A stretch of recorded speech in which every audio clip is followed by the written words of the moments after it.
शुक्रिया जनाब स्पीकर। जनाब स्पीकर, आज से चंद रोज़ कबल ये फैसला हुआ था स्पीकर साहब की सरबराही में जो मीटिंग हुई थी कि बाद जो इम्पोर्टेंट सब्जेक्ट्स हैं उनके ऊपर डिबेट कराई जाए। एग्रीकल्चर जो है उसमें मेरा ख्याल है डिबेट उसका इख्तिताम हो चुका है, कंक्लूड हो चुकी है। प्राइवेटाइजेशन जो है इसका आगाज जो है मियां नवाज शरीफ की हुकूमत जो 1991-1993 में रही, इकोनॉमिक लिबरलाइजेशन और प्राइवेटाइजेशन जो है वो उसके बड़ी अचीवमेंट में उनका शुमार होता है। बैंक प्राइवेटाइज हुए और जो घी मिल्स और दूसरी बहुत सी चीजें जो नेशनलाइज हुई थी 70 की दहाई में, उनको प्राइवेटाइज किया गया। लेकिन प्राइवेटाइजेशन के लिए जो रास्ता अपनाया गया उसमें सबसे इम्पोर्टेंट जो फीचर था वो ये था कि लोग जिनकी नौकरियां जो है चली जाएंगी उनको मुतबादल जो है ज़राए आमदनी जो है मुहैया किया जाए। और उसका एक तरीका ये रखा गया कि गोल्डन हैंडशेक दिया जाए, इतने पैसे जो हैं बेरोजगार होने वाले मुलाजमीन को दिए जाएं कि वो मुतबादल रोजगार का बंदोबस्त कर सकें, बल्कि जो नौकरी से वो कमा रहे थे उससे ज़्यादा पैसे उनको इनकम के ज़रिए, नई इनकम के ज़रिए मुहैया हों, जिसकी वजह से कोई लेबर अनरेस्ट जो है 1991 से लेकर 1993 तक जो है आपको कहीं नजर नहीं आएगा। बेशक कोई उन 2.5 सालों का, 2.25 सालों का अगर कोई रिकॉर्ड उठा के देख ले,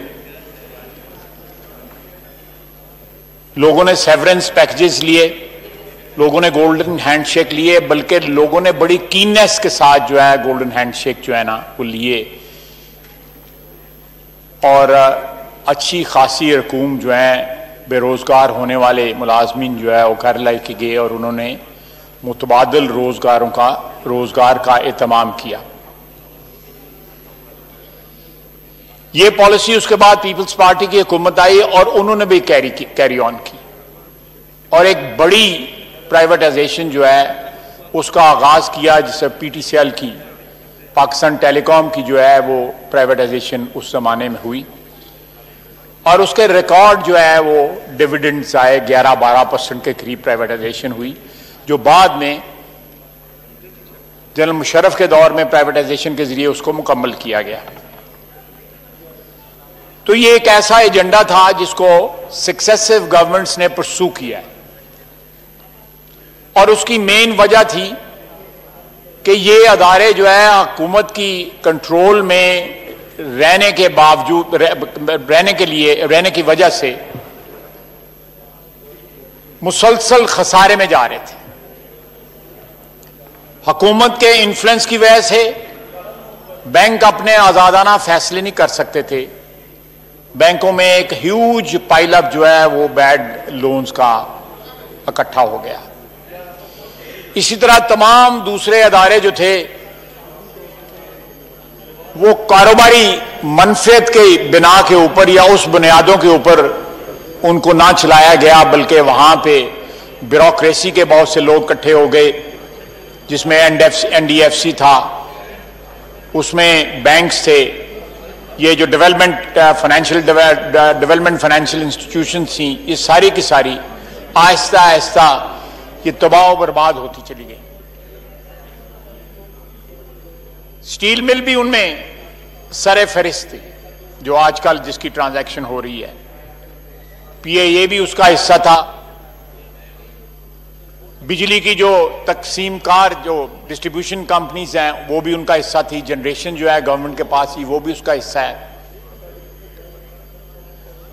जनाब वाला, बेसिक प्रिंसिपल है कि हुकूमत जो है वो उसका काम गवर्नेंस है।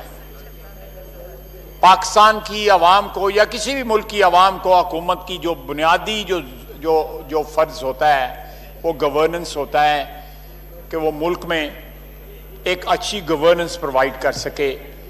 कारोबारी अदारे चलाना जो है वो हुकूमत का काम नहीं होता।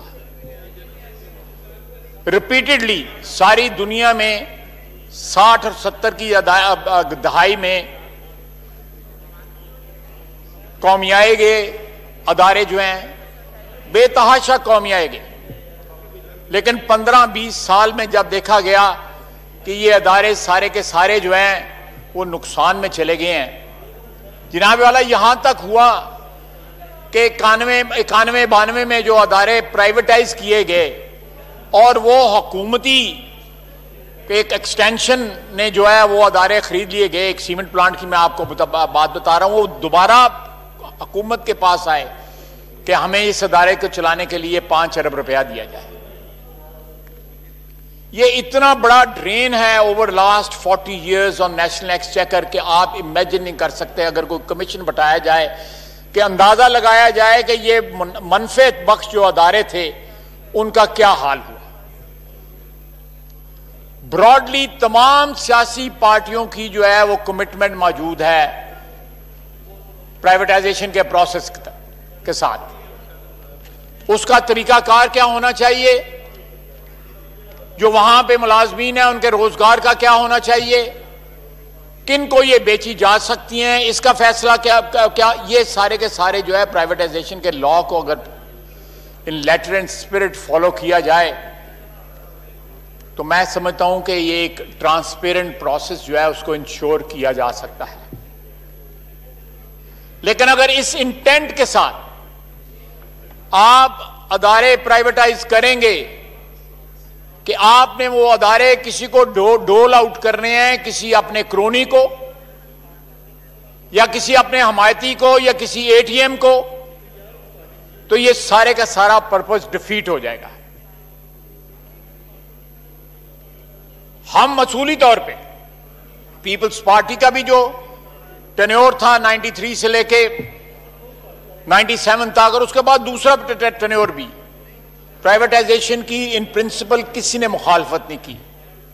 उसके तरीकाकार पे इख्तलाफ हो सकता है लेकिन उस प्रिंसिपल पे कोई इख्तलाफ नहीं। अगर यह हुकूमत इस पॉलिसी को परसू करना चाहती है, जनाब वाला, बहुत बड़ा एक मिसाल जो है वो स्टील मिल की है कि 2007 में सुप्रीम कोर्ट का फैसला आया उसकी प्राइवेटाइजेशन के खिलाफ। फैसला इस बुनियाद पे था कि वहां पे करप्शन की जो है वो बाज़गश जो है सुनाई दे रही थी कि सारी डील जो है वो नॉन ट्रांसपेरेंट है, ट्रांसपेरेंट नहीं। मुझे नहीं पता कि कितने की करप्शन जो है अंदाजा लगाया गया या उसको प्रिवेंट करने के लिए वो फैसला आया, लेकिन वो 2, 3, 4 अरब रुपए से किसी सूरत ज्यादा नहीं हो सकती थी। मुझे नहीं पता, लेकिन मुझे इतना याद है कि फॉरेन को कंपनी थी जो उसको खरीद रही थी, जिसमें सऊदीया की भी एक कंपनी थी। लेकिन आपने देखा कि 2-3 अरब रुपए की करप्शन को बचाने के लिए सैकड़ों अरब जो है सालाना जो है स्टील मिल को अफ्लोट रखने के लिए जो है वो इस्तेमाल किए गए।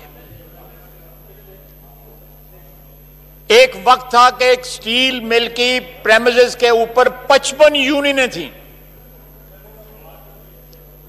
उनका मेडिकल बिल जो था वो बलूचिस्तान के सेहत के बजट से ज्यादा था। मैं 1992 की बात कर रहा हूं। मेरा बिल्कुल मेरी हमदर्दियां जो है मुलाजमीन के साथ हैं। मेरी हमदर्दियां जो हैं वो बेरोजगार लोग, कथित तौर पर बेरोजगार नहीं लोगों को होना चाहिए, उसका अलहदा बंदोबस्त किया जा सकता है। वो सारे प्राइवेटाइजेशन के पैकेज में बिल्ट इन किया जा सकता है, उनको प्रोटेक्शन प्रोवाइड की जा सकती है, लेकिन कॉन्टिन्यूस हेमरेज जो है नेशनल एक्सचेकर की वो अलाउ नहीं की जा सकती। तमाम लोगों से गुजारिश है कि गौर से सुने, आपस में बातचीत ना करें। जनाब वाला, हमारा कंसर्न जो है, जो आज जो डिबेट जिसका आगाज हो रहा है, उसमें हमारा कंसर्न सिर्फ ये है, एक इज्तिमाई जो खदशा जो है ये है कि जिस तरह पिछले महीने 1.5 महीने में जिस तरह PIA को तबाह किया गया है, हुकूमती अदारे, PIA इटसेल्फ, वज़रा, मुख्तलिफ वज़रा, किसी का एक बयान भी एक दूसरे से नहीं मिलता। सिविल एविएशन कुछ कह रही है, वजीर साहब कुछ कह रहे हैं, PIA कुछ और कह रही है, और इसी सारे चक्कर में PIA जो है, जो भी उसके खंडरात बाकी थे वो भी तबाह बर्बाद हो गए। डिलिबरेटली एक नेशनल कैरियर को जो है तबाह कर दिया गया है एक बयान की वजह से। आप अगर उसको कल प्राइवेटाइज करने जाएंगे, आपको कुछ नहीं मिलेगा।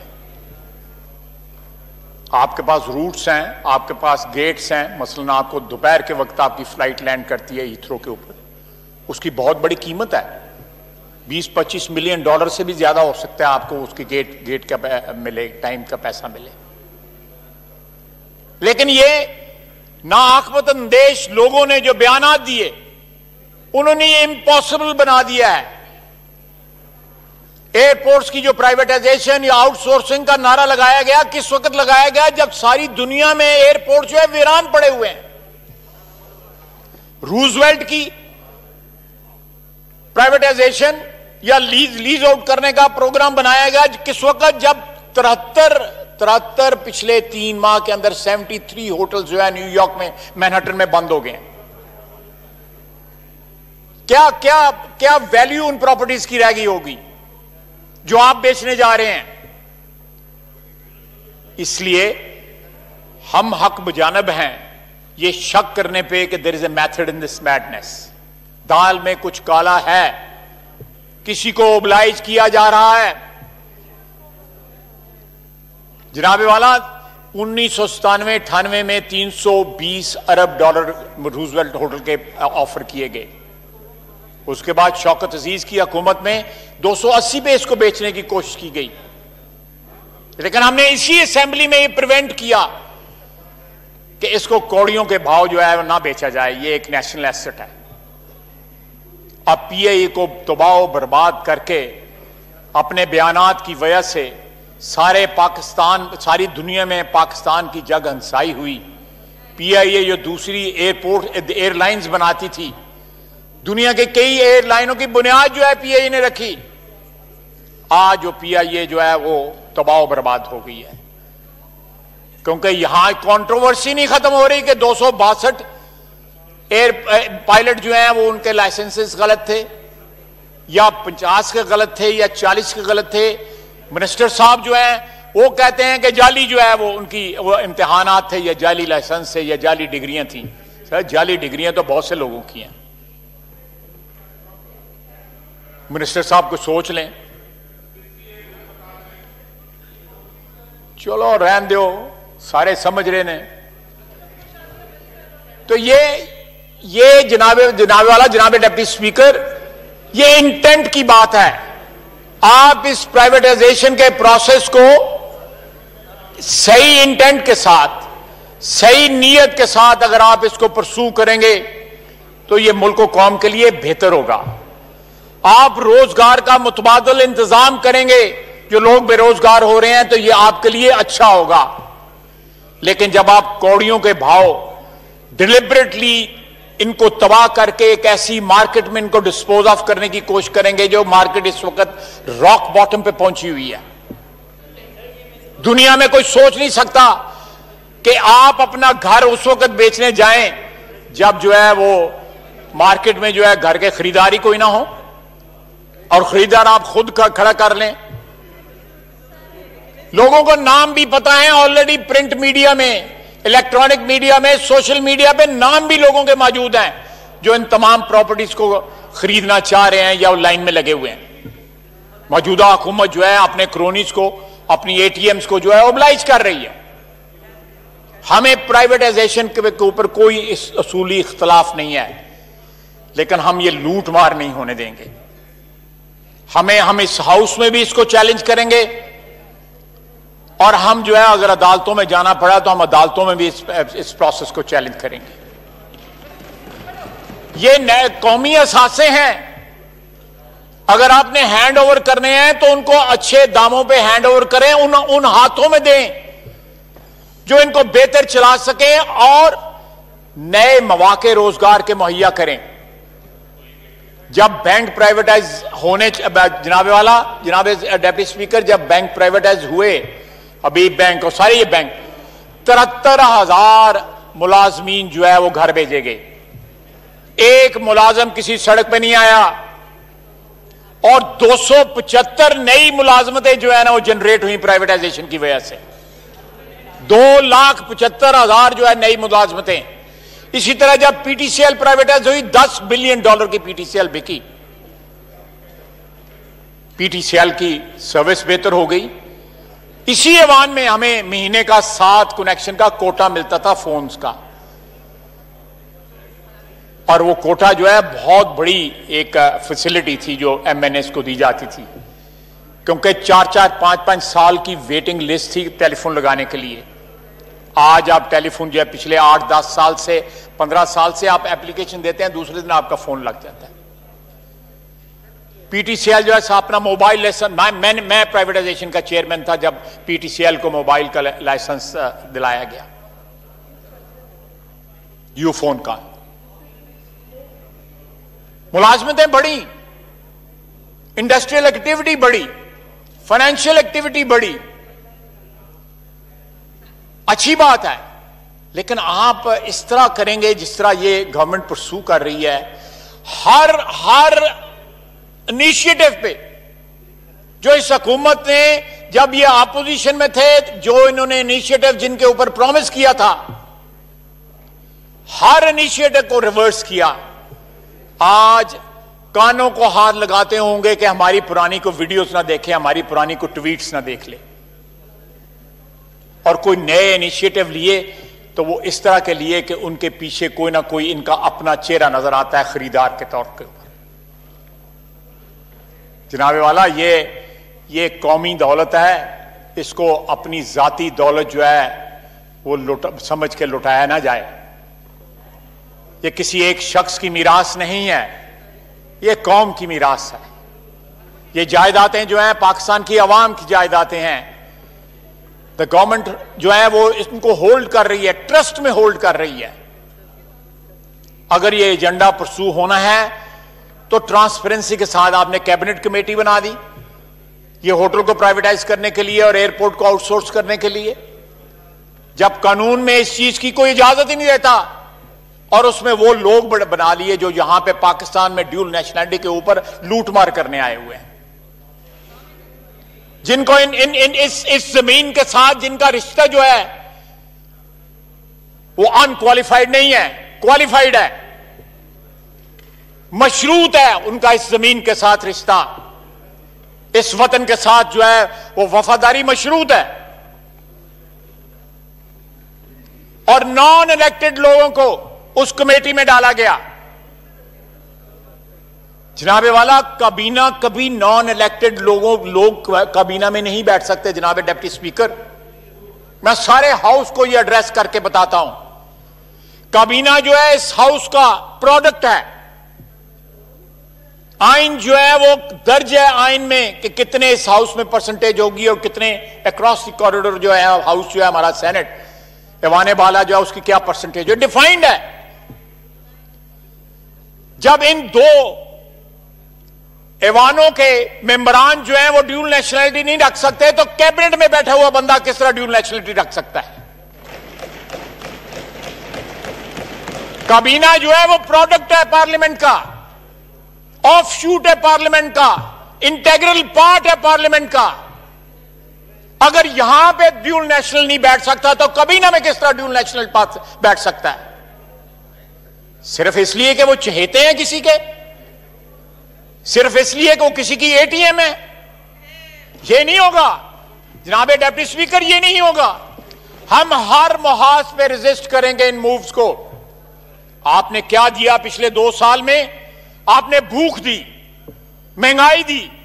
अभी 15 मिनट आधा घंटा पहले दवाइयों की कीमतों की बात हो रही थी। जनाबे वाला कोविड है, 2,64,000 जो है शिकार हो चुके हैं इस बीमारी का, लोगों इन्फेक्ट हुए लोग। एक पेंडेमिक है, उस दौरान भी, इस आफत के दौरान भी मुनाफाखोरी की जा रही है। कोई खुदा का खौफ नहीं है, कोई कानून नहीं है, कोई रेगुलेशन नहीं है कि इसको प्रिवेंट किया जा सके। आज से 1.5 महीना पहले गंदम की फसल आई है, अप्रैल के आखिर में गंदम की फसल आई है मार्केट के अंदर, या मई के शुरू में, लेकिन आटा जो है वो बदस्तूर महंगा होता जा रहा है। फसल आती है तो ड्रॉप होते हैं जो रेट्स हैं। हमारे यहां पे फसल आती है तो उसका कोई इफेक्ट नहीं होता, बल्कि रेट ऊपर चले जाते हैं। पिछले 4, 5, 6 महीने से, बल्कि इससे भी ज्यादा, सारी कौम जो है वो गंदम की क्राइसिस को रोक रही है। एक फसल से लेकर दूसरी फसल आ गई है, लेकिन प्राइसेस कंट्रोल नहीं हो सकी। सिर्फ ये कहा जाता है बड़ा सख्त एक्शन लूंगा, ये कर दूंगा, वो कर दूंगा। खाली खुली बड़कों से जनाब डिप्टी स्पीकर काम नहीं चलेगा। लोग इस महंगाई का मुकाबला नहीं कर सकते, लोग बीमारी का मुकाबला नहीं कर सकते, लोग इस गैर शफाफ प्राइवेटाइजेशन को जो है वो रिजेक्ट करते हैं। आपने क्या क्या गिनवाऊं, इतने गिन नहीं सकते, इतनी जो है यू टर्न और इतनी जो है वादा खिलाफियां और इनहराफ किया आपने कॉल के उसे पिछले 2 साल के अंदर। लेजिस्लेशंस लाई जा रही हैं।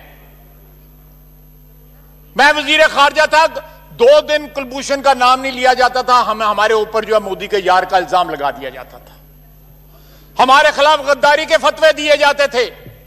आज उस कुलभूषण को फैसिलिटेट करने के लिए यहां पे लेजिस्लेशन लाई जा रही है। जनाबे डिप्टी स्पीकर, 72 साल में इस कौम ने बड़े बड़े तमाशे देखे हैं, लेकिन इससे बड़ा तमाशा कोई नहीं देखा जो आजकल पिछले 2 साल से चल रहा है। आज भी नौबत यहां पे आ गई है कि वोटर, सपोर्टर और स्पॉन्सर सारे कह रहे हैं आलमान और कानों को हाथ लगा रहे हैं।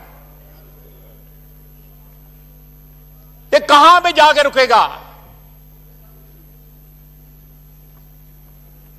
ये सिलसिला, ये दिन दहाड़, जनाब कोई सोच सकता है कि अपने मुल्क के एक अदारे को आप इस तरह तबाह करें जिस तरह वजीर हवाबाजी ने जो है बयान दे के जो है।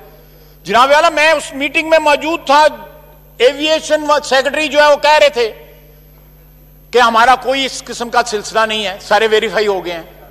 And the minister for aviation still इंसिस्ट्स। किसका एजेंडा परसू कर रहे हैं ये? जनाब स्पीकर, किसका एजेंडा परसू हो रहा है? पाकिस्तानी आवाम का एजेंडा परसू नहीं हो रहा, वतन अजीज का एजेंडा परसू नहीं हो रहा, चंद अफराद का एजेंडा, चंद अफराद के मफादात के तहफ्फुज का एजेंडा जो है परसू हो रहा है। कुछ हो या ना हो, मुल्क जो है दिन ब दिन जो है वो इन्हतात की तरफ जा रहा है, जवाल की तरफ जा रहा है। अल्लाह ताला मुझे मेरी दुआ है कि मैं गलत साबित हूं। स्टॉक एक्सचेंज आपका कसीनो बन गया है। जिस तरह वहां पे चंद स्टॉक ब्रोकर जो है बैठ के जो है वो एक कसीनो पे, एक रूलेट के ऊपर जो है वो खेल रहे हैं, कोई बेसिस नहीं है, कोई इकोनॉमिक और फाइनेंशियल बेसिस नहीं है। मैनिपुलेट किया जा रहा है, हर चीज को मैनिपुलेट किया जा रहा है, चाहे वो फाइनेंशियल मार्केट्स हैं, चाहे वो फूड सिक्योरिटी है या हेल्थ है, सबको मैनिपुलेट किया जा रहा है। किन के एंड्स के लिए मैनिपुलेट किया जा रहा है? वो चेहरे ना जनाब डिप्टी स्पीकर आपसे पोशीदा है, ना मुझसे पोशीदा है, ना इस ऐवान से और ना 22 करोड़ आवाम से। लोग चेहरे पहचानते हैं, शनाख्त है लोगों को, और वक्त आने पे वो शनाख्त जो है उसके नतायज भी निकलेंगे, इंशाअल्लाह ताला नतायज निकलेंगे। जनाब डिप्टी स्पीकर, मैं ज्यादा वक्त नहीं लेना चाहता। इस डिबेट को आप एक हेल्दी डिबेट के तौर पे इसको परसू करें। मैं एक दफा फिर कहूंगा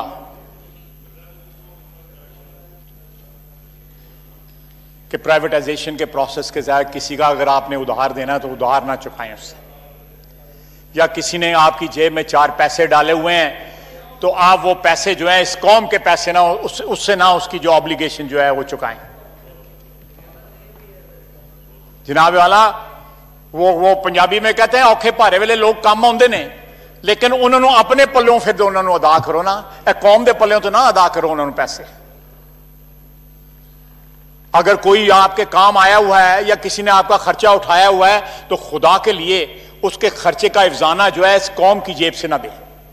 वो दवाइयां महंगी करके ना दें, वो गंदम महंगी करके ना दें, वो चीनी महंगी करके ना दें। उसको जाने दिया है, यहां सैकड़ों लोग हैं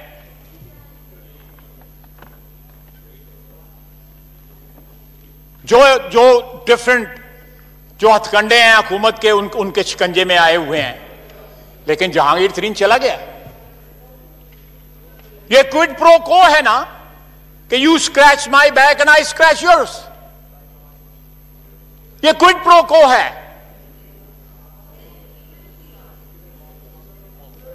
ये इज्तिमाई खुदकुशी है जो हम इस वक्त कर रहे हैं। और जो लोग आज खामोश रहेंगे उनकी खामोशी मुजरमाना होगी। आज जो आवाज नहीं उठाएगा इस करप्शन के ऊपर, इस क्रोनीइज्म के ऊपर, जिसमें एक नई जो है वो एक्सट्रीम जो है इन्होंने निकाल लिया है कि आप प्राइवेटाइजेशन के जरिए जो है अपने बैरूनी मुल्क के जो आका हैं उनको ओबलाइज किया जा रहा है। मैं नाम नहीं लेना चाहता, उनको ओबलाइज किया जा रहा है प्राइवेटाइजेशन के जरिए। जनाबे वाला इसको प्रोसेस को शफाफ रखें। कानून मौजूद है, उस कानून को फॉलो करें। ड्यूल नेशनैलिटी वाले अपने क्रोनी अपनी एटीएम जो है उनकी कमेटी ना बनाएं कि वो खुद प्रॉपर्टी ना खरीद लें। वो खुद रियल एस्टेट का बिजनेस करते हैं। जनाब डिप्टी स्पीकर, आप भी मेरी तरह एक पॉलिटिकल वर्कर हैं। हमने अवाम के पास जाना है, आज नहीं, कल नहीं, परसों नहीं। जो भी आइन की रिक्वायरमेंट है उसके मुताबिक अवाम के पास जाना है। सियासतदान जो है वो जिस तरह का भी हो, वो अवाम को जवाबदेह होता है सूनर और लेटर। स्वाए माह स्वाए एक हमारे सफों में ऐसे कुछ लोग हैं जो अपनी वफादारियों का सौदा करते हैं। कोई मजबूरियां होती हैं लोगों की, मैं उनको इसका एडवांटेज दे देता हूं। लेकिन मैं फिर भी समझता हूं, मुझे फख्र है कि मैं एक ऐसी बरादरी से ताल्लुक रखता हूं जो हर 4-5 साल 3 साल के बाद जो है इंडोर्समेंट लेती है अपनी आवाम से। मुल्क का एक अदारा नहीं है जो पाकिस्तान के 22 करोड़ आवाम से अपनी इंडोर्समेंट लेता हो, जो अपनी ACR जो है पाकिस्तान की आवाम से लिखवाता हो। ये सिर्फ सियासतदान है, ये सिर्फ सियासतदान है, इस हाउस में बैठे हुए लोग हैं जो अपनी ACR जो है पाकिस्तान की आवाम से लिखवाते हैं, जो पाकिस्तान के आवाम की मोहब्बत, पाकिस्तान के आवाम की अकीदत के बलबूते पे इस ऐवान में आते हैं। किसी चोर दरवाजे से नहीं आते, किसी ATM के जरिए नहीं आते।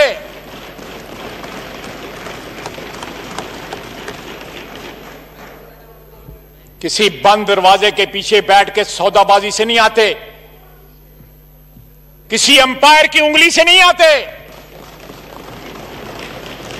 मुझे फख्र है इस अवाम पे बैठे हुए जो 342 अरकान, तो उनको इस बात पे फख्र होना चाहिए कि हम जैसे भी हैं, हम पाकिस्तान के अवाम के नुमाइंदे हैं। पाकिस्तान की अवाम हमारे लिए वोट देती है, हम उनको फेस करते हैं। कौन है पाकिस्तान में, एक भी बता दे एक और तबका जो पाकिस्तान की अवाम को फेस करता है? ये सियासतदान है जो फेस करते हैं। हमने 72 साल में बार बार पाकिस्तान की आवाम को फेस किया, हमसे गलतियां हुई, हमने उन गलतियों का खमियाजा भुगता, जलावतन हुए, फांसी लग गए, कत्ल हो गए, ये हमने कीमत अदा की हुई है। इस मट्टी की मोहब्बत के लिए हम अशुफ्ता सरों ने वो कर्ज उतारे हैं जो वाजिब भी नहीं थे। जनाब स्पीकर, हमें सियासी वर्करों को, पाकिस्तानी कौम के नुमाइंदों को इस बात का एहसास होना चाहिए कि हमें क्या फौकियत है पाकिस्तान के तमाम अदारों के ऊपर। सियासतदान होना गाली नहीं है, सियासतदान होना इज्जतदारी है, फख्र की बात है, लेजिटिमेसी है। मेरे क्रीडेंशियल्स में लेजिटिमेसी है। किसी और अदारे के अफराद के पास वो लेजिटिमेसी नहीं है जो इस 342 अरकान के पास लेजिटिमेसी है। उस लेजिटिमेसी का पास करते हुए, उस वोट की इज्जत का पास करते हुए, हमें यहां पे सहवान के अंदर उनकी नुमाइंदगी ऐसी करनी चाहिए जिसके ऊपर कोई उंगली ना उठा सके। जनाबे वाला, इस स्पिरिट के साथ प्राइवेटाइजेशन के प्रोसेस को परसू कीजिए। शुक्रिया जी। जी जनाब मुराद सईद साहब। बिस्मिल्लाहिर्रहमानिर्रहीम।